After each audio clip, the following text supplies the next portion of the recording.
বিষয় নির্ধারণ করেছি হজ ওমরা। সামনের জুমা থেকে ইনশাআল্লাহ আমাদের চলমান বিষয়ের উপরে আলোচনায় থাকব। সম্মানিত দিনী ভাই বোন, হজ শব্দের আবিধানিক অর্থ হলো ইচ্ছা পোষণ করা। শরীয়তের পরিভাষায় নির্ধারিত সময়ে, নির্ধারিত দিনে, নির্ধারিত স্থানে এক বিশেষ পদ্ধতিতে ইবাদতের নাম হজ।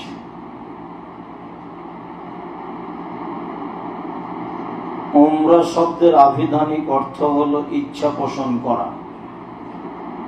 শরীয়তের পরিভাষায় অনির্ধারিত সময়ে, নির্ধারিত স্থানে এক বিশেষ পদ্ধতিতে ইবাদত করার নাম উমরা। উমরা যে কোনো সময় চলে, হজ যে কোনো সময় চলে না। নির্ধারিত সময়ে, নির্ধারিত দিনে, নির্ধারিত স্থানে এক বিশেষ পদ্ধতিতে ইবাদত করার নাম হজ। হজ একটি বড় ইবাদত, যার ফলাফল জান্নাত। হজ ফরজ, তা আল্লাহ বলেছেন, তা আল্লাহর নবী বলেছেন। আল্লাহ তাআলা বলেন, ওয়ালিল্লাহি আলান নাসি হিজ্জুল বাইত মান ইসতাতা ইলাইহি সাবিলা। আল্লাহকে সন্তুষ্ট করার জন্য মানুষের উপরে হজ জরুরি, যার পথ খরচের ব্যবস্থা ও মাধ্যম রয়েছে। অত্র আয়াতে আল্লাহ তাআলা হজ ফরজ এই কথা বলেছেন। আল্লাহ তাআলা অন্যত্র বলেন, ওয়া আতিমুল হজ্জ ওয়াল উমরা লিল্লাহ। পৃথিবীর মানুষ, তোমরা হজ উমরা করো আল্লাহকে সন্তুষ্ট করার জন্য। অত্র আয়াতে আল্লাহ তাআলা হজ উমরা করার জন্য মানুষকে আদেশ করেছেন। আল্লাহ তাআলা অন্যত্র বলেন, ওয়াআযিন ফিন-নাসি বিল হজ্জ। মুহাম্মদ সাল্লাল্লাহু আলাইহি সাল্লাম, আপনি জনগণের মাঝে হজ করার জন্য ঘোষণা দিয়ে দেন। ইয়াতুনাকা রিজালান, যারা আপনার নিকটে পায়ে হেঁটে আসবে। ওয়ালা কুল্লি যামিরিন ইয়াতিনা মিন কুল্লি ফাজ্জিন আমিক, অন্যথায় তারা উটের মাধ্যমে, যে কোনো বাহনের মাধ্যমে দূর দূরান্ত হতে, পৃথিবীর বিভিন্ন প্রান্ত হতে হজ করতে আসবে। এই ঘোষণা আল্লাহ তাআলা আমাদের নবীকে জনগণের মাঝে দেওয়ার জন্য আদেশ করলেন। বিষয়গুলি প্রমাণ করে যে হজ ফরজ। নিয়মে যেহেতু আয়াত, তাই একটু বলে রাখছি। আল্লাহ তাআলা বলেন, ফামান ফারাজাল হাজ্জা ফিহিন্না, ফামান ফারাজা ফিহিন্নাল হাজ্জা ফালা রাফাসা ওয়ালা ফুসুকা ওয়ালা জিদালা। কেউ যদি ওই নির্ধারিত সময়ে হজ করব বলে সিদ্ধান্ত নিয়ে নেয়, তাহলে সে অশ্লীল কথা ও কর্মে লিপ্ত হতে পাবে না। তাহলে সে অপছন্দ কথা ও কর্মে লিপ্ত হতে পাবে না। তাহলে সে তর্ক বিতর্কে লিপ্ত হতে পাবে না। এ আদেশ আল্লাহ তাআলা করেন যারা হজের সিদ্ধান্ত নেবে তাদের জন্য। দুঃখজনক হলেও সত্য যে সরকারের সাথে পৃথিবীর বিভিন্ন দেশে দায়িত্বশীল মুআল্লিমেরা পূর্ণ যোগাযোগ বজায় রাখতে না পারায় বা ভাষাগত দূরত্ব হওয়ার কারণে বা মুআল্লিমদের নির্ধারিত কোনো পয়সা উপার্জনের স্বার্থ থাকার কারণে অনেক সময় কাজকর্ম নির্ধারিত সময় হয়ে ওঠে না। যেমন আপনি মুআল্লিমের মাধ্যমে জেনেছেন যে মে মাসের 5 তারিখে বিকাল 3টায় আমাদের ফ্লাইট। বিমানবন্দরে ঢোকে দেখলেন 5 ঘন্টা বিমান লেট আছে। এখন আপনি কি বলবেন? ওইদিকে আল্লাহ আদেশ করেছেন অশ্লীল কথা কর্মে লিপ্ত হওয়া যাবে না, বলেছেন অপছন্দ কথা কর্মে লিপ্ত হওয়া যাবে না, বলেছেন তর্কে লিপ্ত হওয়া যাবে না। তো মানুষই। আবার যারা বিত্তশালী বা একটু ক্ষমতাধর বা একটু বোকা টাইপের, তারা তো একবারে কঠিনভাবে জড়িয়ে পড়ে, যা ইচ্ছা তা মুআল্লিমকে বলে দেয়। মুআল্লিমেরও কিছু স্বার্থ থেকেই যায়। জিদ্দা বিমানবন্দরে নেমে বাস পাওয়া যাবে বলা হয়েছিল, ঘন্টার ঘন্টা বসে আছি, বাস নেই, কি করার আছে? বলা হয়েছিল ভালো হোটেল হবে, হোটেলে উঠে দেখি টয়লেটে পানি উঠে আছে, একটাও যে মিল নাই। তাহলে আপনি টিকে থাকবেন কি করে? এরপরে আমি মনে করি টিকে থাকা উচিত। যদি এর সাথে আপনার হজ করা না কুলাই, তাহলে পরবর্তীতে অন্যরা যারা আপনার সাথে পরামর্শ করবে তাদেরকে বলবেন এর সাথে নয় ওর সাথে, এটা বলতে পারেন। কিন্তু কোনো কথা বলে নিজের ক্ষতি করিয়েন না। আমি এটাই মনে করি। আমি একাধিকবার হজ করাতে কোনোদিনই কোনো অপছন্দ কথা কর্মে জড়িয়ে পড়া প্রয়োজন মনে করিনি। সে ভালো করুক, ভালো ফল, সে মন্দ করুক, মন্দ ফল পাবে, এটাই আমি বিশ্বাস করি। সম্মানিত দিনী ভাই বোন, হজ ফরজ। আব্দুল্লাহ ইবনে উমর রাদিয়াল্লাহু তাআলা আনহু বলেন, রাসূল সাল্লাল্লাহু আলাইহি সাল্লাম বলেছেন, ইসলামের ভিত্তি হচ্ছে 5টি, যার উপরে ইসলাম নির্ভর করে।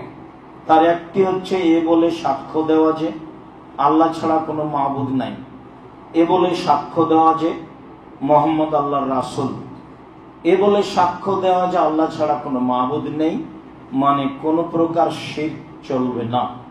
এ বলে সাক্ষ্য দেওয়া যে রাসূল ছাড়া, মুহাম্মদ সাল্লাল্লাহু আলাইহি সাল্লাম ছাড়া কারো ইবাদত চলে না, তাই আমি সাক্ষ্য দিচ্ছি মুহাম্মদ আল্লাহর রাসূল।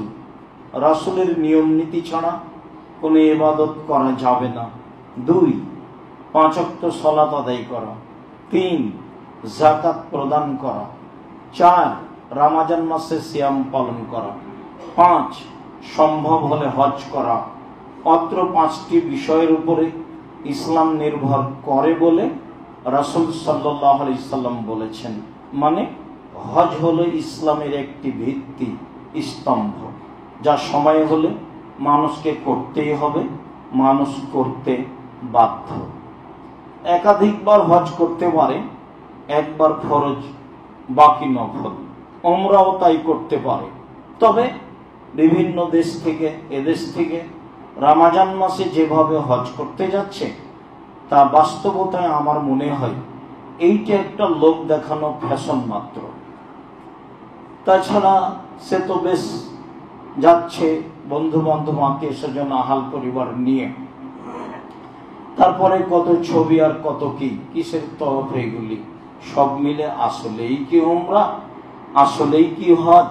চলেন রাসূল সাল্লাল্লাহু আলাইহি ওয়াসাল্লাম হজের ব্যাপারে কি বলেন। হজের আদেশে তিনি বলেন, ইয়া আইয়ুহান নাস কাদ ফরজা আলাইকুমুল হাজ্জু ফাহুজ্জু, পৃথিবীর মানুষ, তোমাদের উপরে হজ ফরজ করা হয়েছে, তোমরা হজ করো। বিবরণে বোঝা যায় আল্লাহ এবং আল্লাহ রাসূল হজ ফরজ এটাই ঘোষণা করেছেন। হজ করলে কি হবে এই বিষয়টি আমরা দ্বিতীয় অংশে আলোচনা করি। হজ করলে অনেক ফল রয়েছে।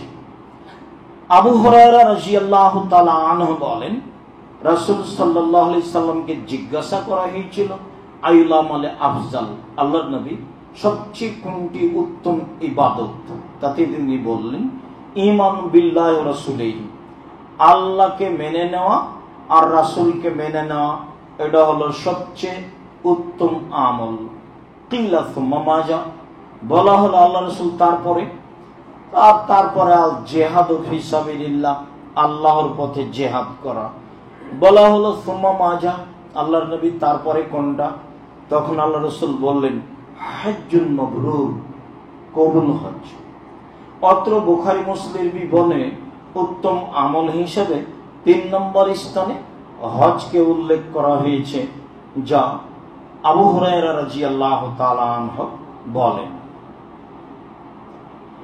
আবু হুরায়রা রাদিয়াল্লাহু তাআলা আনহু বলেন রাসূল সাল্লাল্লাহু আলাইহি সাল্লাম বলেছেন মান হাজ্জা লিল্লাহ ফালাম ইয়ারফুস ওয়ালাম ইয়াফসুক, কেউ যদি আল্লাহকে সন্তুষ্ট করার জন্য হজ করে, অশ্লীল কথা ও কর্মে জড়িয়ে না পড়ে, অপছন্দ কথা ও কর্মে জড়িয়ে না পড়ে, তো রাজা কাইয়মিন ওয়ালাদাতু উম্মুহু, তাহলে লোকটা ফিরে আসে সেই দিনের মতো হয়ে যেদিন তার মা তাকে জন্ম দিয়েছে, নিষ্পাপ হয়ে ফিরে আসে।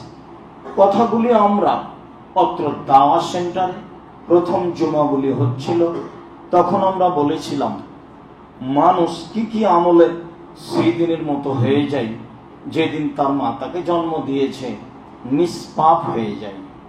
সম্মানিত দিনী ভাই বোন, তার একটা অংশ ছিল লম্বা কথা নেই, সুন্দর করে ওযু করে পায়ে হেঁটে মসজিদে গিয়ে জিকির আজকার করলে লোকটি হয়ে যায় সেই দিনের মতো যেদিন তার মা তাকে জন্ম দিয়েছে, নিষ্পাপ হয়ে যায়। অত্র হাদিসে রাসূল সাল্লাল্লাহু আলাইহি সাল্লাম হজের অনেক ফজিলত উল্লেখ করেছেন বলেই আমরা মনে করি। আবু হুরায়রা রাদিয়াল্লাহু তাআলা আনহু বলেন রাসূল সাল্লাল্লাহু আলাইহি সাল্লাম বলেছেন আল উমরাত ইলাল উমরাতে কাফারা, একবার উমরা করেছেন এক সময়, আবার যখন উমরা করবেন 6 মাস বছর পরে, মধ্যে যে পাপ হয়েছে সেটা মিটে যাবে 2 উমরার মধ্যের পাপ উমরার কারণে। এ কথা মুহাম্মদ সাল্লাল্লাহু আলাইহি সাল্লাম বলেন। তিনি পরক্ষণে বলেন ওয়াল হজ্জুল মাবরুর লাইসা লাহুল জাযা ইল্লাল জান্নাহ, আর কবুল হজের বিনিময় জান্নাত ছাড়া কিছু নেই। কবুল হজের বিনিময় জান্নাত ছাড়া কিছু নেই। হজ কবুল হলে জান্নাত হবে, এ কথাই ঠিক। হাদিস বুখারী মুসলিম। আব্দুল্লাহ ইবনে ওমর রাদিয়াল্লাহু তাআলা আনহু বলেন রাসূল সাল্লাল্লাহু আলাইহি ওয়াসাল্লাম বলেছেন তাবিউ বাইনাল হজ্জ ওয়াল উমরা, পৃথিবীর মানুষ তোমরা হজ উমরা একসাথে করো। উমরা হজের অন্তর্ভুক্ত রয়েছে। হজ উমরা একসাথে করো, কি হবে তাহলে? ফাইনামিয়ান ফিয়ানে আল ফাকরা ওয়াজ যুনুবা, হজ আর উমরা মানুষের পাপকে দূরে করে দিবে এবং মানুষের দারিদ্রতাকে দূরে করে দিবে। কামায়াল ফিল কিরো খাবাল হাদিদে ওয়াজ যাহাব ওয়াল ফিদ্দা, যেমন ভাবে কামারের ভাটি কর্মকারের হাপরের সে আগুন, যেমন ভাবে কর্মকারের ভাটি কর্মকারের কামারের ওই হাপরের আগুন লোহার ময়লাকে স্বর্ণচাঁদির ময়লাকে দূর করে দেয়, তেমনি ভাবেই হজ উমরা মানুষের পাপকে দূর করে দিবে এবং দারিদ্রতাকে দূর করে দিবে। বোঝা যাচ্ছে যে হজ উমরা করলে টাকা কমবে না, বাড়বে। সাধারণত দেখা যায় মানুষ একবার হজ করার পরে আবার করার সাধ জাগে, আচ্ছা আর একবার উমরায় যাব, এভাবে সে সিদ্ধান্ত নিয়ে ফেলে, বা একাধিকবার উমরা করতে আছে, যা আমাদের সামনে ধরা পড়ে। অনেকে একবার খুব কষ্ট করে হজ উমরায় গেছে, দেখা যায় কিছুদিন পরে আবার যাচ্ছে। কথার রহস্য কি, কিভাবে, তা আল্লাহই ভালো জানেন। আল্লাহ নবী বললেন হজ উমরা মানুষের পাপকে দূরে করে দেয় আর মানুষের দারিদ্রতাকে দূরে করে দেয়, এ কথা তিনি বলেন।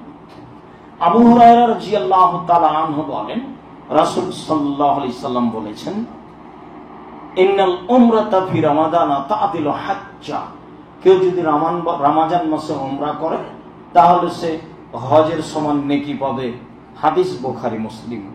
কেউ যদি রমজান মাসে উমরা করে তাহলে সে হজের সমান নেকি পাবে, হাদিস বুখারী মুসলিম। এই হাদিসের সুবাদে হয়তো বা মানুষ খুব প্রস্তুতি নেই, এই রমজানে আমাকে উমরায় যেতেই হবে। হ্যাঁ, প্রস্তুতি নেই, যেহেতু অনেক নেকির ব্যাপার। তবে একদিন বলেছিলাম, রমজান মাসে উমরা করলে বেশি নেকি হবে না ওই টাকা দান করলে বেশি নেকি হবে? তখন তো ভুলে গেছি, মনে হয় মনে নেই। তখন তো বলছিলাম যে হজ মানুষের উপকার করতে পারে, হজ করে সে জান্নাত কিনতে পারবে না, জান্নাত পেতে পারে। দুটার মধ্যে তফাৎ দান এবং হজ উমরার মাঝে। উমরা করে মানুষ জান্নাত পেতে পারে, জান্নাত কিনতে পারবে না। এরকম পথঘাট দান ছাড়া অন্য কোন ইবাদতের মাধ্যমে নেই। তা কোরআন তেলাওয়াত হোক, তা তাসবিহ তাহলিল হোক, তা সালাত হোক, তা সিয়াম হোক, তা হজ হোক, তা উমরা হোক, যেটাই হোক না কেন, এ দিয়ে জান্নাত কিনা যায় না, এ দিয়ে জান্নাত পাওয়া যায়। পৃথিবীতে একটাই ইবাদত যা দিয়ে জান্নাত কিনা যায়, তা হলো দান। সেদিন বলছিলাম, সম্মানিত দিনী ভাই বোন, রাসূল সাল্লাল্লাহু আলাইহি ওয়াসাল্লাম এই কথা বলেছেন, ইন্নাল হাজ্জা ইহদাউ মা কানা কাবলাহু, নিশ্চয় হজ অতীতের যত পাপ আছে সবকে ধ্বংস করে দেয়। হজ করলে আর কোন পাপ থাকে না। সংক্ষিপ্ত বলার আশায় এই অংশ থেকে ছেড়ে চলে যাই। এবার চলেন হজের কাজ আরম্ভ করতে যাই। সম্মানিত দিনী ভাই বোন, হজের জন্য নির্ধারিত স্থান রয়েছে। ইবনে আব্বাস রাদিয়াল্লাহু তাআলা আনহু বলেন, ওয়াক্কাতা রাসূলুল্লাহ সাল্লাল্লাহু আলাইহি ওয়াসাল্লাম লিআহলিল মদিনা দাল হুলাইফা, মদিনাবাসীদের জন্য ইহরাম বাঁধার জায়গা আল্লাহর নবী ঘোষণা দিলেন জুল হুলাইফা, যা মক্কা থেকে প্রায় 400-450 কিলোমিটার দূরে। তিনি বললেন, ওয়ালি আহলি শামাল জোহফা, সিরিয়াবাসীর জন্য জোহফা। তিনি বললেন, ওয়ালি আহলে নাজদিন কারনা মানাজিল, আর নাজদবাসীদের জন্য কারনা মানাজিল প্রায় 75 কিলোমিটার দূরে রয়েছে। ওয়ালি আহলি ইয়ামান এলামলাম, আর ইয়ামানবাসীদের জন্য এলামলাম। তবে তিনি ইরাকবাসীদের জন্য জাত ইরক বলে ঘোষণা করেছেন। এই বাক্যের পরে তিনি বললেন, হুন্না লাহুন্না, এই জায়গাগুলি এইসব জায়গার লোকের জন্য। পরের বাক্যে বললেন, ওমানাতা আলাইহিন্না মিন গায়রি আহলিহিন্না, এবার পৃথিবীর যে কোনো প্রান্ত থেকে আসবে এসব জায়গার উপর দিয়ে তারা এখানে ইহরাম বাঁধবে। পৃথিবীর যে কোনো প্রান্ত থেকে, যার কারণে ইয়ামানবাসীদের জন্য যেটা ইহরাম বাঁধার জায়গা ঘোষণা হয়েছে এলামলাম, সেটাই ভারত, বাংলাদেশ, পাকিস্তানের জন্য হয়েছে। যদিও যখন বিমান জিদ্দায় নামে তখন এলামলাম এবং কারনো মানাজিলের কাছাকাছি দুইটার সমন্বয়ে নামে জিদ্দায়।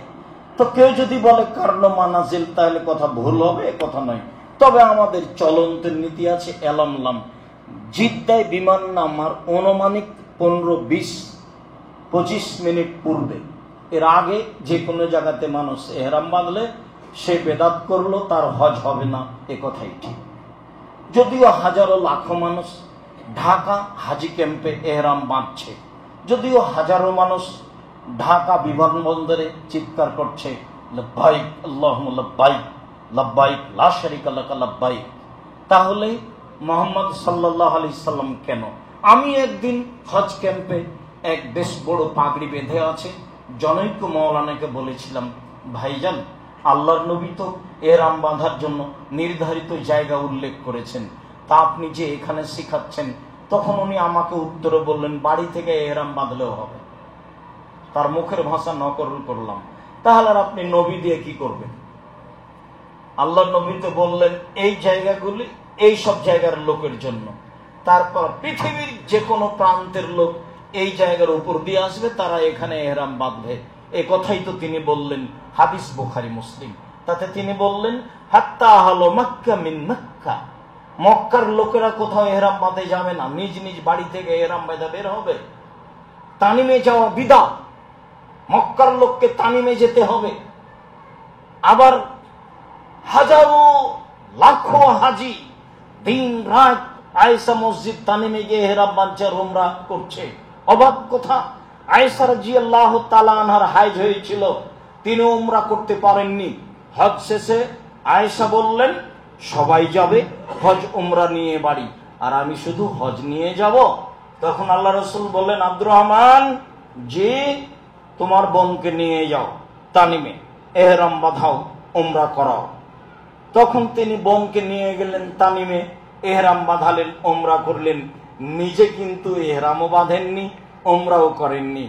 আবু বকর সিদ্দিকের ছেলের উমরা করা লাগে না, তানিমে ইহরাম বেঁধে, আর আপনার লাগে? ধর্ম পাগল হয়ে গেছে। আমার বুঝ অনুপাতে 1999 জন হাজি বেদাতি মুশরিক। এতে সহযোগিতা রয়েছে মুআল্লিমেরা, এতে সহযোগিতা রয়েছে স্বয়ং সরকার নিজে। দুইজন মানুষ এক জায়গাতে যেন দাঁড়িয়ে কথা না বলতে পারে, এই ব্যাপারে মক্কা এবং মদিনা টেন্ডার দেওয়া আছে ব্যক্তিকে। যারা বহু টাকা নিয়ে টেন্ডার নিয়েছে তাদের দায়িত্ব কোথাও যেন হইচই না হয়, হজ হোক আর না হোক, তাতে আপনার কি? 40% জায়গায় ফাঁকা থাকে, অথচ আপনাকে ঢুকতে দেয় না, প্রায় 40%। কেন? যারা টেন্ডার নিয়েছে তারা তো গন্ডগোল হতে দিবে না। যদি গন্ডগোল হয়ে যায় তাহলে সরকার তার পরের বছর তাদেরকে আর দিবে না। তাহলে হজের রিস্কের উপরে কেউ নেই, সবাই আছে যাতে করে কোনো সমস্যা না হয়, যাতে করে কোনো গন্ডগোল হইচই না হয়। তাহলে যার যেটা তার সেটা, যার যেটা তার সেটা। টাকার প্রয়োজন যার, সে সেটা করছে, যার নিরাপত্তার প্রয়োজন সে সেটা করছে। হজ ছিল আপনার, কিন্তু আপনি তো আর টিকতে পারলেন না। যাক, বলছিলাম সম্মানিত দিনী ভাই বোন, আমরা হজের একটি বিবরণ পেশ করার চেষ্টা করব মনে করছি অল্প সময়ের মধ্যে ইনশাআল্লাহ। আল্লাহুম্মা সাল্লি আলাইহি, আল্লাহুম্মা বারিক আলাইহি।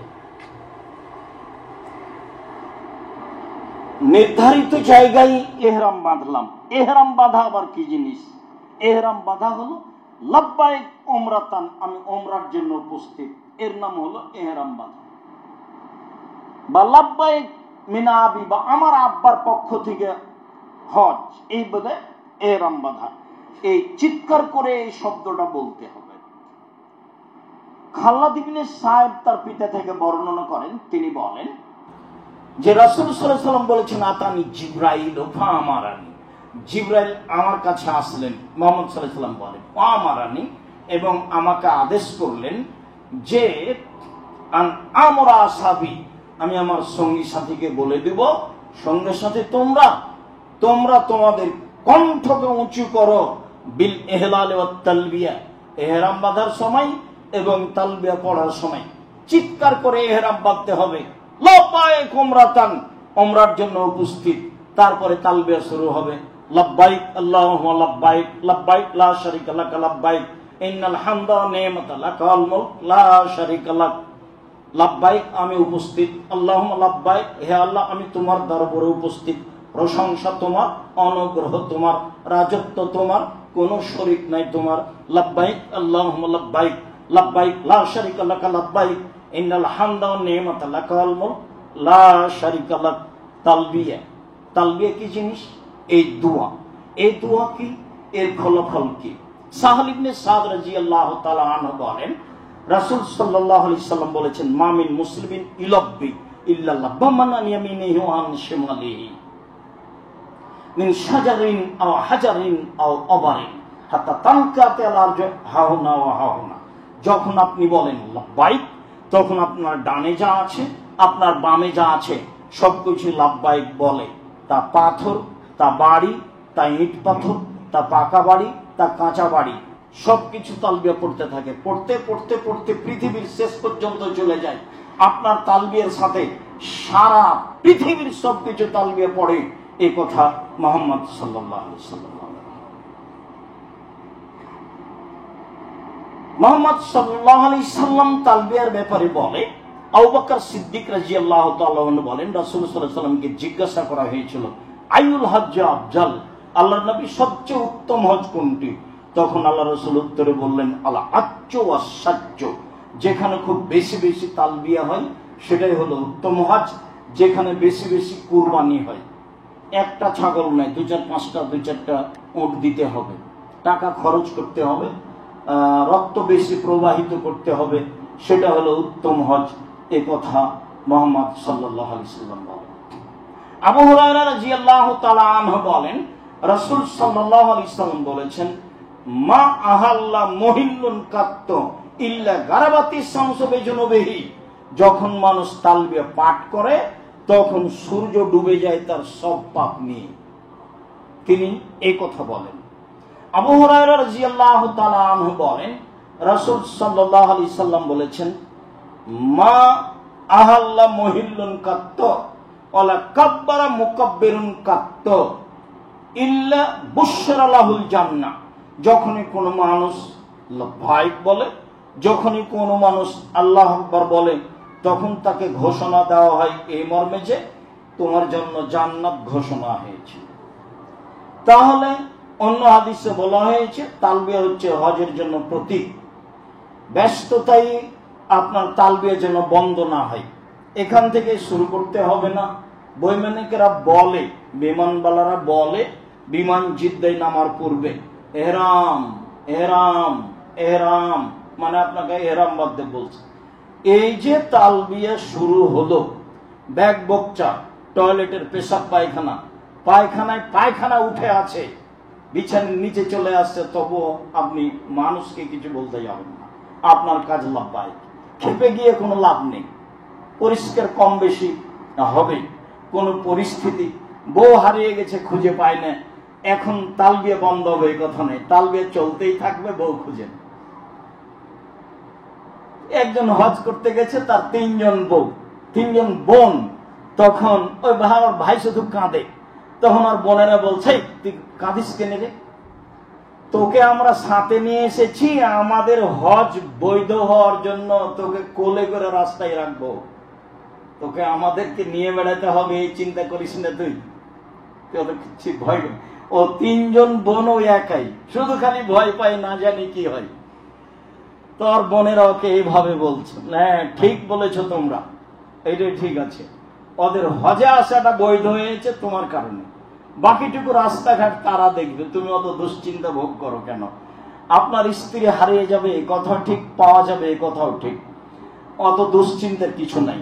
সম্মানিত দিনী ভাই বোন, তালবিয়া পড়তে পড়তে চলে গেলাম হোটেলে। হোটেল থেকে বের হয়ে সময়ের গতিতে গোসল টোসল করে ভালো করে প্রস্তুতি নিয়ে তাৎক্ষণিক যাবেন না। তাৎক্ষণিক গেলে ক্লান্তি আসতে পারে, রাস্তাঘাট ঠিক করে নিতে হবে। কিছুক্ষণের মধ্যে হারিয়ে গেলে পরিবেশ একটু ভারী হয়ে যাবে, মানুষ তো মানুষ। কাজে পরিচিত মানুষকে সাথে নিয়ে রাস্তাঘাট ঠিক করে নিয়ে বের হতে হবে।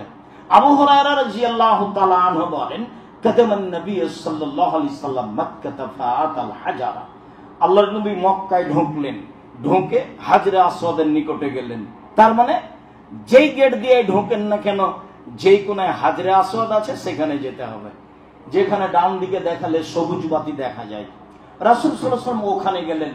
ফাসতালামাহু, তারপর পাথরে চুমা দিলেন। সুম্মা শাইয়ামিনিহি, তারপর তিনি ডান হাতকে হিসাব করে হাঁটতে লাগলেন, বামে থাকলো কাবা ঘর। তাহলে তওয়াফ শুরু হচ্ছে হাজরে আসওয়াদ থেকে। যেই গেট দিয়ে ঢোকেন না কেন, যেখানে হাজরে আসওয়াদ আছে, সবুজ বাতি আছে উপরে, সেখানেই যেতে হবে। ভিড় ভেঙে হোক আর না ভেঙে হোক, মুখে চলতেই থাকবে তালবিয়া। এবার যখন আপনি হাজরে আসওয়াদের এখানে এসেছেন, তখন আপনি বলবেন আল্লাহু আকবার, হাত উঁচু করে হাজরে আসওয়াদের দিকে হাতটা টেনে মুখে চুমা দিতে হবে না। স্বয়ং সরাসরি পারলে চুমা দিতে হতো, অথবা লাঠি দিয়ে যদি পাথরে ঠেকানো যেত তাহলে লাঠিতে চুমা দিতে হতো। যেহেতু কোনোটাই নেই, ভিড়ে টিকতেই পারি না, অনেক দূরে আছি, অতএব লাব্বাইক লাব্বাইক বলে হাতে চুমা দেওয়া হবে না, 2 হাত উঠানো হবে না, অত পাগল হতে হবে না, বাস লাব্বাইক। তারপরে আপনার শুরু হয়ে গেল তওয়াফ। সম্মানিত দিনী ভাই বোন, তওয়াফ একটি ভিন্ন ধরনের ইবাদত। হজে গিয়ে যতদিন পর্যন্ত মানুষ কাবা ঘরে থাকবে, তওয়াফের চেয়ে কোনো গুরুত্বপূর্ণ দামি ইবাদত নেই। ও তো বোনের নামে ভাইয়ের নামে ওমরা করতে গেছে, মানে হজ গেছে, টাকাটিও লস, শ্রম লস, ও তো বিদআত, ও যে কি করবে। জুবাইর ইবনে মুতঈম রাদিয়াল্লাহু তাআলা আনহু বলেন, রাসূল সাল্লাল্লাহু আলাইহি ওয়াসাল্লাম বলেন, ইয়াবদামানিফ, হে আমার বংশের লোকেরা, লা তামনাউ আহাদান তাওফা বিহাযাল বাইত ওয়া সাল্লা আইয়াতা শাতিন শামিনাল লাইলি ওয়ান নাহারে, হে আমার বংশের লোকেরা, কাবা ঘরে 24 ঘন্টা তওয়াফ চলবে, কেউ কাউকে বাধা দিবে না। হে আমার বংশের লোকেরা, কাবা ঘরে 24 ঘন্টা সালাত চলবে, রাত দিন। কাবা ঘরে নিষিদ্ধ সময় নেই, পৃথিবীর সব জায়গাতে নিষিদ্ধ সময় আছে, মসজিদে নববী তো আছে, বাইতুল মুকাদ্দাসও রয়েছে। পৃথিবীতে একটি জায়গা, সেটা হচ্ছে মক্কা কাবা ঘর, যেখানে কোনো নিষিদ্ধ সময় নেই, 24 ঘন্টা সালাত চলবে, তওয়াফ চলবে মর্মে ঘোষণা দিলেন রাসূল সাল্লাল্লাহু আলাইহি ওয়াসাল্লাম। উবাদ ইবনে উমাইর রাদিয়াল্লাহু তাআলা আনহু বলেন যে আব্দুল্লাহ ইবনে উমর ইজাহিমু আলা রুকনাইনে, আব্দুল্লাহ ইবনে উমর একজন বিশিষ্ট অতীব উচ্চ বড় শিক্ষিত মানুষ, উমরের ছেলে। ইনি হাজরা আসওয়াদ আর রুকনে ইয়ামানি, মানে হাজরা আসওয়াদের আগের কোণ, এই দুইটা জায়গাতে হাত লাগানোর জন্য খুব ভিড় করতেন। তিনি বলেন, মা রাআইতু আহাদান মিন সাহাবী রাসূলিল্লাহ সাল্লাল্লাহু আলাইহি ওয়াসাল্লাম ইজাহিমু আলাইহি, আমি আব্দুল্লাহ উমর ছাড়া আর কাউকে এত ভিড় করে এই দুটি জায়গা স্পর্শ করতে দেখিনি। তো এবার আব্দুল্লাহ ইবনে উমর বলছেন, পৃথিবীর মানুষ শুনে রেখো, আপনিও শুনে রাখেন, ইন আফা, যদি আমি এটা করি, এই দুই জায়গায় হাত লাগানোর জন্য ভিড় যদি করে থাকি, তাহলে শুনে রাখেন, সামিতু রাসূলুল্লাহ সাল্লাল্লাহু আলাইহি ওয়াসাল্লাম ইয়াকুল, আমি আল্লাহ রাসূলকে বলতে শুনেছি, তিনি বলেছেন, ইন মাসাহুমা কাফফারাতুল লিল খাতায়া, দুই রুকনে হাত লাগাতে পারলে অতীতের সব পাপ শেষ। এই জন্য আমি ভিড় করি। সামিতু ইয়াকুল, আমি আল্লাহ রাসূলকে বলতে শুনেছি, তিনি বলেছেন, মান তাফা সাবান ওয়া হাসাহু, যে 7 বার চক্কর দিল আর গুণে ভালো করে হিসাব করলো, কা ইতকে রাকাবাতিন, তাহলে একটা গোলাম আজাদের সমান নেকি হবে। তিনি বললেন, আমি রাসূল সাল্লাল্লাহু আলাইহি ওয়াসাল্লামকে বলতে শুনেছি, তিনি বলেছেন, লা ইয়াদাউ কাদামান ওয়া লা ইয়ারফা উখরা ইল্লা হাত্তাল্লাহু আনহু বিহা শায়াতান ওয়া কাতাবাল্লাহু লাহু বিহা হাসানাতান। তওয়াফ করতে লেগে যতবার পা উঠাবে নামাবে, যতবার উঠাবে নামাবে, উঠালে 1 পাপ মুছে যাবে, 1 নেকি লিখা হবে, নামালে 1 পাপ মুছে যাবে, 1 নেকি লিখা হবে। দূর দিয়ে হাঁটলে আরো হলো, পাশ দিয়ে হাঁটলে একটু কম হলো, আরো দূর দিয়ে হলো আরো বেশি। এবার আপনি বলেন, তওয়াফের তুলনায় আর কোন ইবাদত থাকলো? অবাক একটি ইবাদত তওয়াফ। যতবার পা উঠবে তাতে একটা পাপ মিটে যাবে, একটা নেকি লিখা হবে। যতবার পা নামবে তাতে একটি পাপ মিটে যাবে, একটি নেকি লিখা হবে। এই কথা মুহাম্মদ সাল্লাল্লাহু আলাইহি সাল্লাম বলেন। আর স্পর্শের চেষ্টা করতে হবে, না পারলে পিড়াপিড়ির কিছু নেই। রুকনে ইয়ামানি থেকে রুকনে আসওয়াদ পর্যন্ত নির্ধারিত দোয়া রয়েছে, রব্বানা আতিনা ফিদ দুনিয়া হাসানাতাও ওয়া ফিল আখিরাতি হাসানাতাও ওয়া কিনা আযাবান নার। সম্মানিত দিনী ভাই বোন, এই যে 7 বার হয়ে গেল, এখন আপনি 2 রাকাত সালাত আদায় করবেন। প্রথম রাকাতে হবে সূরা কাফিরুন, দ্বিতীয় রাকাতে হবে সূরা ইখলাস। আপাতত তওয়াফ শেষ হলো। এবার আপনার প্রয়োজন হলে একটু জমজমের পানি পান করেন, আগেও করতে পারেন, জমজমের পানি পান করা ভালো। জাবির রাদিয়াল্লাহু তাআলা আনহু বলেন, রাসূল সাল্লাল্লাহু আলাইহি সাল্লাম বলেছেন, আল মাউ জামজাম লিমা শুরিবা লাহু, জমজমের পানি যে উদ্দেশ্যে পান করবে সেটাই হবে। জমজমের পানি যে উদ্দেশ্যে পান করবে সেটাই হবে। জাবির রাদিয়াল্লাহু তাআলা আনহু বলেন, রাসূল সাল্লাল্লাহু আলাইহি সাল্লাম বলেছেন, খায়রু মাইনাল ওয়াজিলার যে মাউ জামজাম, মাটির উপরে যত পানি রয়েছে তার সবচেয়ে উত্তম পানি হলো জমজমের পানি। মাটির উপরে যত পানি রয়েছে তার সবচেয়ে উত্তম পানি হলো জমজমের পানি। শেষে তিনি বললেন, মাউ জামজাম তামিন ও শিফা ও সুকমিন, জমজমের পানি হচ্ছে ক্ষুধা নিবারণের খাদ্য জমজমের পানি হচ্ছে রোগ নিরাময়ের ঔষধ। এ কথা মুহাম্মদ সাল্লাল্লাহু আলাইহি সাল্লাম বলেন। জমজমের পানি হচ্ছে ক্ষুধা নিবারণের খাদ্য আর রোগ সারার ঔষধ। এ কথা আল্লাহর নবী বললেন। আল্লাহ নবী যা একে আবু জার গেফারি রাদিয়াল্লাহু তাআলা আনহু বললেন, আবু জার, তুমি মক্কায় কতদিন থেকে আছো? 30 দিন থেকে আছে। আবু জার, তোমাকে কে খেতে দেয়? তা আবু জার বললেন, মা কানা লি তামান ইল্লা মা জমজম, আমার কাছে জমজমের পানি ছাড়া কোনো খাদ্য ছিল না। এই 30 দিন যাবত একটানা আমি জমজমের পানি পান করেছি। তাতে কি হয়েছে জানেন? ফাসামেন, তো আমি মোটা হয়ে গেছি। অতাকাসসারা তোকানো বাতনি, আমার পেটে চরক ধরে গেছে, পেট মোটা হয়ে গেছে, আমি নিজে মোটা হয়ে গেছি। ওয়ালা আজিদু আলা কাবিদি কিফাতা জুইন আও সিফাতা জুইন, আমার এই 30 দিন আমি শরীরের কোনো দুর্বলতা বুঝিনি। জমজমের পানি ছাড়া তিনি অন্য কিছু খাননি। আয়েশা রাদিয়াল্লাহু তাআলা আনহা জমজমের পানি ব্যাগে বেঁধে নিতেন, জমজমের পানি মশকে নিতেন। তিনি বলেছেন, মুহাম্মদ সাল্লাল্লাহু আলাইহি সাল্লাম নিজেও জমজমের পানি নিয়ে যেতেন। এরপরে ইসুবাল মারদা ওয়া ইস্তিহিম, জমজমের পানি তিনি অসুস্থ ব্যক্তিকে খাওয়াতেন এবং তার মাথার উপরে ঢেলে দিতেন। মুআবিয়া রাদিয়াল্লাহু তাআলা আনহু জমজমের পানি পান করার পরে মাথা এবং মুখের উপরে ঢেলে দিলেন। জমজমের পানি এই উদ্দেশ্যে সাহাবীগণ ব্যবহার করতেন বলে একাধিক হাদিসে উল্লেখ হয়েছে। ইবনে আব্বাস বলেন, আমি আল্লাহর রাসূলের কাছে গেলাম এক বালতি জমজমের পানি নিয়ে।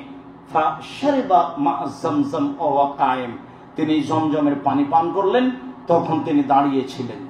দাঁড়িয়ে জমজমের পানি পান করলেন। জমজমের পানি পান করার জন্য যে দোয়া রয়েছে সে দোয়া ঠিক নয়। বিসমিল্লাহ বলেই জমজমের পানি পান করতে হবে। এরপরে হলো সাই। আল্লাহ সাই করার আদেশ করেছেন। আল্লাহর নবী বলেছেন, ঈসাও তোমরা সাই করো। ইন্নাল্লাহা কাতাবা আলাইকুমুস সায়াত, সাই তোমাদের উপরে ফরজ করা হয়েছে। তার মানে সাফা মারওয়ার সাই, 2 রাকাত সালাত হয়ে গেছে, জমজমের পানি পান করা হয়েছে। এবার যেতে হবে সাই করতে। যেদিকে সাফা পাহাড় আছে সেদিকে উঠতে হবে। যখন তপ শেষ হচ্ছে ওই সোজায় আছে সাফা পাহাড়, অনেক চিহ্ন দেওয়া আছে। সম্ভবপর প্রথম স্তরে গেলে পাহাড়ের কিছু চিহ্ন দেখা যাবে। এবার যখন কাছাকাছি চলে গেলেন তখন কেবলার দিকে মুখ করে তাকবীর পড়তে থাকবেন, আল্লাহু আকবার, লা ইলাহা ইল্লাল্লাহ, সুবহানাল্লাহ, এইভাবে আপনি বলতে থাকবেন। এরপরে আপনি বলবেন, লা ইলাহা ইল্লাল্লাহু ওয়াহদাহু লা শারীকা লাহু লাহুল মুলকু ওয়া লাহুল হামদু ওয়া হুয়া আলা কুল্লি শাইইন কাদির আনজাজা ওয়াদাহু ওয়া নাসারা আবদাহু হাজামাল আহজাবা ওয়াহাদাহু। এই দোয়া পড়ে কেবলার দিকে মুখ করে হাত তুলে দোয়া আরম্ভ করবেন। পরিস্থিতি খুব জটিল, আসলে টেন্ডার নেওয়া আছে তো মানুষ হইচই রাজি নয়। দোয়া আপনার হোক আর না হোক, লম্বা সময় ধরে এখানে হাত তুলে দোয়া করতে হবে কাবা ঘরের দিকে মুখ করে। কিন্তু আপনাকে তো দাঁড়ানোর মতো পরিস্থিতি দিচ্ছে না। যাক, যেভাবে আপনার পক্ষে সহজ হয়।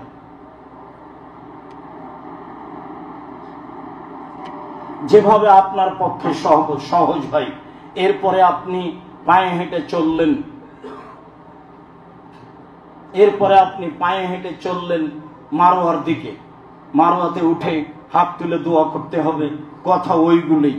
আবার আসলেন সাফাই, 2 বার হলো, হাত তুলে দোয়া করতে হবে, কথা ওইগুলোই। আবার মারোয়াতে গেলেন, 3 বার হলো, হাত তুলে দোয়া করতে হবে। এইভাবে পরস্পর 3 বার 3 জায়গায় হাত তুলে দোয়া করতে হবে। 7 বার যখন হবে, মারওয়ায় গিয়ে শেষ হয়ে যাবে, তখন আপনি মাথার চুল ছোট করে নেবেন।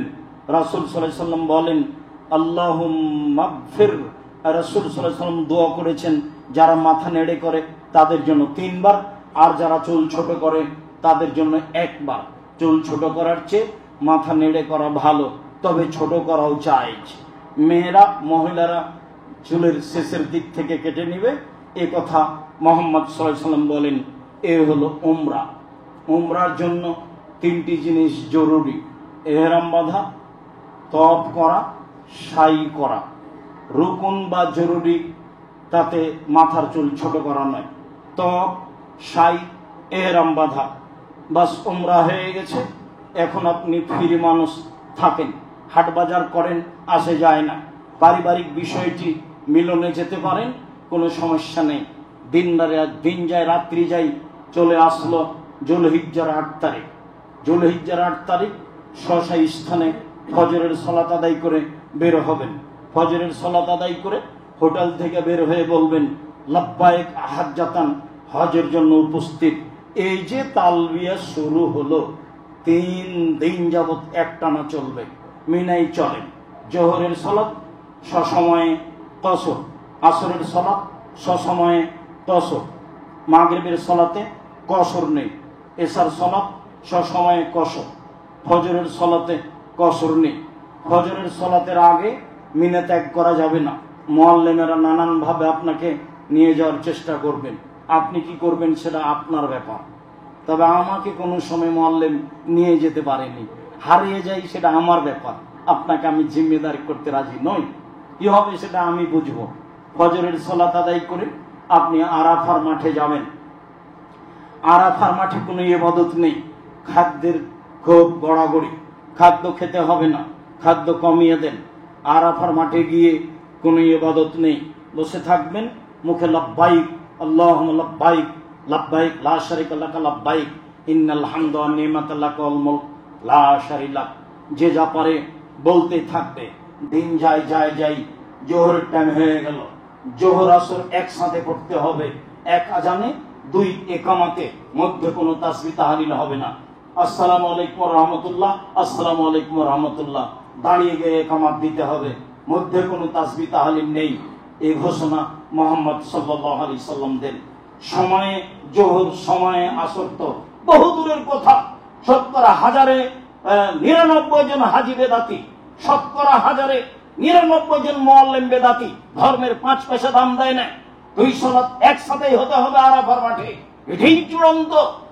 2 সালাত একসাথে হতে হবে আরাফার মাঠে, এটাই চূড়ান্ত। 2 সালাত একসাথে হতে হবে কসর, এটাই চূড়ান্ত। এর বিকল্প কোনো পথই নেই, বিকল্প পথই বেদাত। এরপরে জোহরের সালাত, আসরের সালাত হয়ে গেছে, চলেন হাত তুলে দোয়া করার পালা আসলে এবার কে কেমন ক্ষমা চাইতে পারে বলেন আপনি। লা ইলাহা ইল্লাল্লাহু ওয়াহদাহু লা শারীকা লাহু লাহুল মুলকু ওয়া লাহুল হামদু ওয়া হুয়া আলা কুল্লি শাইইন কাদির। আল্লাহর নবী বলেন খায়রুদ দুআয়ে, দোয়া ইয়াউমে আরাফা, আরাফার দিনের দোয়া সবচেয়ে উত্তম দোয়া। খায়রু মা কুলতু আনা, আমি যেটা বলেছি সেটা উত্তম দোয়া। অল আম্বিয়া মিন কাবলি, আমার পূর্বে যে নবীগণ বলেছেন সেটা উত্তম দোয়া। পৃথিবীর সব নবী আরাফার মাঠে বলেছেন লা ইলাহা ইল্লাল্লাহু ওয়াহদাহু লা শারীকা লাহু লাহুল মুলকু ওয়া লাহুল হামদু ওয়া হুয়া আলা কুল্লি শাইইন কাদির। হাত লেগে গেছে, থেমে যান, তাসবিহ তাহলিল করেন, আপনার তালবিয়া পাঠ করেন, আবার হাত উঠান। দিন যত যাবে হাত তুলে তত বেশি দোয়া করতে হবে, কান্নাকাটি করতে হবে। আয়েশা রাদিয়াল্লাহু তাআলা আনহা বলেন রাসূল সাল্লাল্লাহু আলাইহি সাল্লাম বলেছেন মামিন ইয়াউমিন মামিন মুসলিমিন আই আকসারা ইতিকাল্লাহু তাআলা ফিহি আবদান ফি ইয়াউমে আরাফা। আরাফার দিনে যত মানুষকে জাহান্নাম থেকে মুক্তি ঘোষণা দেওয়া হয়, পৃথিবীর আর কোনোদিন তত ঘোষণা দেওয়া হয় না। তা লাইলাতুল কদর হোক, তা জুমার দিন হোক, যেটাই হোক না কেন, আল্লাহ তাআলা মানুষের সামনে প্রথম আকাশে নেমে আসেন, ফেরেশতাদের সামনে গর্ব করে বলেন মা আরাদা হাওলায়ে, বলো ফেরেশতারা জিবরাইল মিকাইল এরা কি চায়, দেখো ফেরেশতা উনজুরে ইবাদি, আমার দাস দাসীকে দেখো, ফাতাউনি, তারা আমার কাছে এসেছে সৌসঙ্গ ভরা, এলোমেলো চুলে ধুলাবালি মেখে। দেখো ফেরেশতা জিবরাইল মিকাইল ইসরাফিল, দেখো পৃথিবীর ফেরেশতা যাদেরকে তোমরা সৃষ্টি করতে নিষেধ করেছিলে, আমি তোমাদের সামনে গর্ব করে বলছি, দেখো আমার দাস দাসী আমার নিকটে এসেছে এলোমেলো চুলে ধুলাবালি মেখে, এলোমেলো চুলে ধুলাবালি মেখে, এলোমেলো চুলে ধুলাবালি মেখে আমার দরবারে যা বলছে তাই করে দিলাম, সবকে জাহান্নাম থেকে মুক্তি ঘোষণা দিয়ে দিলাম। এই কথা আল্লাহ তাআলা বলেন। এই হলো আরাফা। সূর্য ডুবে গেল, এবার আরাফা ত্যাগ করতে হবে। সূর্য ডুবে যাওয়ার আগে আরাফা ত্যাগ করার কোনো পথ নেই। এখন আপনি একটু ফ্রি থাকেন, চিন্তার কি আছে? স্ত্রী থাক, মা থাক, বোন থাক, পায়ে হেঁটে চলে যেতে পারবেন, মায়ের হাত ধরে থাকেন, এক সময় আধা ঘন্টা, 2 ঘন্টা, 3 ঘন্টা পরে মুজদালিফায় চলে যেতে পারবেন। গাড়িতে গেলে লাগবে 5 ঘন্টা, 6 ঘন্টা, পায়ে হেঁটে গেলে 1.5-2 ঘন্টা, বেশি তো আর পথ নেই। মাগরিবের পরে, সূর্য ডুবার পরে মুজদালিফায় যাবেন। তালবিয়া এটাই চলতে আছে, লাব্বাইক আল্লাহুম্মা লাব্বাইক, লাব্বাইক লা শারিকা লাক, লাব্বাইক ইন্নাল হামদা ওয়ান নি'মাতা লাকা ওয়াল মুলক লা শারিকা লাক। মুজদালিফায় গিয়ে মাগরিবের সালাত হবে 3 রাকাত, এশার সালাত হবে 2 রাকাত। 2 সালাতের মধ্যে কোনো তাসবিহ চলবে না, বেতির চলবে না, কোনো তাসবিহ, তাহরিক, জিকির, আজকার কিচ্ছু নেই। 2 সালাত হয়ে গেছে, সুন্দরভাবে প্রশান্তির সাথে একটু শুয়ে যান। যেখানে যা মিলেছে সেখানে, পাথর হোক আর ইট হোক, যেভাবে হোক না কেন একটু শুয়ে যান। ফজরের টাইম হয়ে এসেছে, আপনি উঠে ওযু করে সালাত আদায় করে নেন। ফজরের সালাত আদায় করে তালবিয়া চলতে আছে। সূর্য ওঠার আগে হাঁটতে থাকেন, চলতে থাকেন সামনের দিকে, লাল রাস্তার উপর দিয়ে যেতে যেতে দেখবেন লেখা আছে মসজিদ মাশআরে হারাম। ওখানে গিয়ে হাত তুলে দোয়া করতে হবে। আল্লাহ রাসূল বললেন, ফাজকুরুল্লাহ ইনদাল মাশআরিল হারাম, পৃথিবীর মানুষ তোমরা মাশআরে হারামে আল্লাহকে ডাকো। আপনি এটা খুঁজেই পাবেন না, নিজে না খুঁজলে। ওই পথ দিয়ে হাঁটতে থাকলেই আপনি ওখানে চলে যাবেন। ওখানে দোয়া করার পরে হাতের ডান সাইডে যেতে হবে। এইবার দিন হয়ে গেল, আজকে হলো 10 তারিখ, মিনার 3য় দিন। আজকে 9 তারিখে আরাফায় ছিলাম। আরাফার দিন ফজরের সালাত পর্যন্ত কেউ যদি আরাফার মাঠে উপস্থিত হয় তাহলে তার হজ হয়ে গেছে। ফজরের সালাত পর্যন্ত যদি আরাফার মাঠে উপস্থিত হতে না পারে তাহলে হজ বাতিল, আবারও তাকে হজ করতে হবে। আরাফার বিষয়টি এত জটিল। হজ বলতে আরাফার মাঠকে বুঝাই। সম্মানিত দিনী ভাই বোন, এবার আপনি পাথর মারতে যাবেন সূর্য ওঠার পরে। পাথর মারতে যাওয়ার সময় হাদিসের অনুবাদ করে আলোচনা লম্বা হতে পারে। বাম সাইড দিয়ে উঠবেন। প্রথমে জামরা আছে, এখানে পাথর মারতে হবে না। দ্বিতীয় জামরা আছে, এখানে পাথর মারতে হবে না।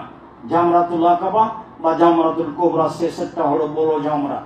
গিয়েই সামনে মুখেই পাথর মারলে ভালোভাবে মারা যাবে না। একটু আগিয়ে গিয়ে ওই পাশে চলে যান, তাহলে দেখবেন খালি। বাম দিক দিয়ে উঠবেন, তাহলে রাসূলের সুন্নাত মতো হবে। পাথর মারার সময় বাম হাতে থাকবে কাবা ঘর, ডান হাতে থাকবে মিনা। আল্লাহু আকবার বলে পাথর মারবেন। 7টা পাথর, 7 বার আল্লাহু আকবার। আপাতত আজকের প্রথম কাজ শেষ হলো। আজকে যুলহিজ্জার 10 তারিখ, হজের দিন। যুলহিজ্জার 10 তারিখের 1 নম্বর কাজ পাথর মারতে হবে। যুলহিজ্জার 10 তারিখের 2 নম্বর কাজ মাথা নেড়ে করতে হবে। যুলহিজ্জার 10 তারিখের 3 নম্বর কাজ কুরবানি করতে হবে। যুলহিজ্জার 10 তারিখের 4 নম্বর কাজ কাবা ঘর তওয়াফ করতে হবে। যুলহিজ্জার 10 তারিখের 5 নম্বর কাজ সাফা মারওয়া সাই করতে হবে। যুলহিজ্জার 10 তারিখের 5 নম্বর কাজ, 6 নম্বর কাজ মিনায় ফিরে আসতে হবে, জরুরি। 19-20 হয়ে গেলে জরিমানা দিতে হবে। যা বলেছে মুআল্লিমের জন্য দায়ী, করতেই হবে। সহজ পথ। কি সহজ পথ? পাথর মেরে কাউকে নেবেন না সাথে। ভাষা না জানলে কি হবে? পাথর মেরে সোজাই যেতে থাকেন, দেখতে পাওয়া যাবে ওখানে হারাম, হারাম লেখা আছে। বা মানুষকে বলবেন আমি হারাম যাবো, এই কথা বলতে হবে না, খালি বলবেন হারাম। তাহলে আপনি আধা ঘন্টার মধ্যে হারাম চলে যাবেন। কোথায় কোন দিকে গেলেন? আর নেমেই দেখবেন 2 দিকে অনেক মানুষ মাথার চুল নেড়ে করছে, করে নেন। তাহলে তো 2 নম্বর কাজ হয়ে গেল। হেঁটে গিয়ে কাবা ঘর তওয়াফ করলেন, সাই করলেন, এই কাজ শেষ। ফিরে আসতে হবে। সেই কোথা থেকে কি যে করলো, শতকরা 95 জন হাজি ক্লান্ত হয়ে গেছে পাথর মারার আগে। দেখুন মুআল্লিম বলছে যে আমি যখন আরাফার মাঠে গেলাম তখন কোনো হাজি আমার সাথে নেই, সব হারিয়ে গেছে। আমি একাই খুঁজতে থাকলাম, খুঁজে পাওয়া যায় না, কোথায় আছে চেনাও যায় না।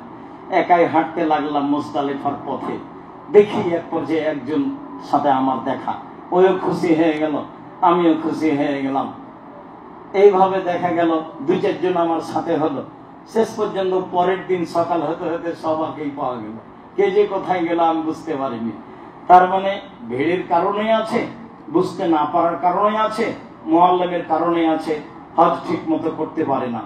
এখন 2টা কথা বলি, সেটা হলো এই, এহরাম বাঁধাই যখন উমরাতে এহরাম বেঁধেছিলেন তখন তালবিয়া শুরু হয়েছিল। উমরাতে যখন পাথর মারা শুরু করলেন তখন তালবিয়া বন্ধ। আর এই যে হজের 8 তারিখে তালবিয়া শুরু করলেন লব্বাইক আল্লাহুম্মা লব্বাইক, এটা বন্ধ হবে কখন? এই যে 10 তারিখে সকালে যখন প্রথম পাথর মারলেন বড় জামরায়, তখন তালবিয়া বন্ধ। এখন আপনি প্রাথমিকভাবে হালাল, জামা কাপড় পরিবর্তন করতে পারবেন, বাকি কাজ আপনি পোশাক পরিবর্তন করে করেন। বাকি কাজ আছে মাথা নেড়ে করা, বাকি কাজ আছে কুরবানি করা, বাকি কাজ আছে তওয়াফ করা, বাকি কাজ আছে সাই করা, এগুলো আপনি পোশাক পরে করেন। তবে তওয়াফ করবার পূর্ব পর্যন্ত স্ত্রী মিলনে যেতে পাবেন না। আর নিষিদ্ধ কাজের মধ্যে রয়েছে একটা স্ত্রী মিলন। এহরাম বাঁধার পরে যদি কারো স্ত্রী মিলন ঘটে যায়, তাহলে এবছরের তওয়াফ সে হজ তার বাতিল, আবার সামনে বার করতে হবে। এইটাই সবাই মত পোষণ করেছে হাদিসের ভিত্তিতে। আর বাকি যদি ঘটে যায় তাহলে জরিমানা দিতে হবে। মুআল্লিম সাহেব বলবেন কোথায় ভুল ত্রুটি হয়েছে, টাকা দিন, আমি একটা কুরবানি করে দেব। এটা একটা স্বাভাবিক ব্যাপার। তা আপনি বলবেন যে ভুলের উপরে আমি কুরবানি করতে রাজি নই, আমি ভুল স্পষ্ট জানবো তখন করবো, তাছাড়া। সম্মানিত দিনী ভাই বোন, আমি হজের একটা সংক্ষিপ্ত বিবরণ পেশ করছিলাম। এরপরে মিনায় গিয়েই থাকতে হবে, অত গল্প করা হবে না, গল্প কমাতে হবে। আল্লাহ তাআলা বলছেন ফাজকুরুল্লাহ, তোমরা আল্লাহকে ডাকো। হজের পরের 2 দিন 3 দিন মিনা থেকে এসে জোহরের পরে পাথর মেরে যাবেন, শুধু তাসবিহ তাহলিল জিকির আজকার। পরের দিন মিনা থেকে এসে পাথর মেরে যাবেন জোহরের পরে। পরের 2 দিন মারার পর আপনি ফ্রি হয়েছেন, বাড়ি চলে যেতে পারেন। অন্যথায় 3য় দিন থেকে মিনা থেকে এসে পাথর মারবেন, কোথাও থাকা হবে না, ঘুরে এসে মিনাই থাকতে হবে যে কোনো মূল্যে। মক্কার হোটেলে থেকে পাথর মারবে এই হিসাব বাতিল, ঘুরে তাকে মিনাতেই যেতে হবে। মুহাম্মদ সাল্লাল্লাহু আলাইহি ওয়াসাল্লাম মিনায় গেছেন, সবকে 2 দিন 3 দিন যাবত ফিরে মিনাই যেতে হবে এবং পাথর মারতে হবে জোহরের পরে। 3 দিন পরে তওয়াফে বিদায়ী তওয়াফ করে আর কাবা ঘরে থাকা হবে না। ইবাদতের জন্য দামি জায়গা, কিন্তু বিদায়ী তওয়াফ করলে এখানে অবস্থান করা যাবে না। বিদায়ী তওয়াফ করে চলে আসবেন। সম্মানিত দিনী ভাই বোন, হজের একটা বিবরণ পেশ করছিলাম। অনেক শিরক বেদাত রয়েছে, মধ্যে সেগুলি থেকে গেছে, সময়ের গতিতে বলা হবে। আপাতত যা কিছু বললাম সেগুলির প্রতি আমল করার চেষ্টা করেন। যারা দিনী ভাই বোন যেতে চাচ্ছেন তাকে পরামর্শ দিন। আর যারা যন্ত্রের মাধ্যমে সময় অবগত হবেন তারা এই পদ্ধতিতেই হজ ওমরা করার চেষ্টা করবেন। আমার পক্ষ থেকে জোরালোভাবে অনুরোধ থাকছে যে মানুষের বানানো কোনো দোয়া পড়বেন না। আমার বুঝ অনুপাতে যত দোয়ার বই রয়েছে তার শতকরা 95টা বই মানুষের বানানো দোয়া আছে।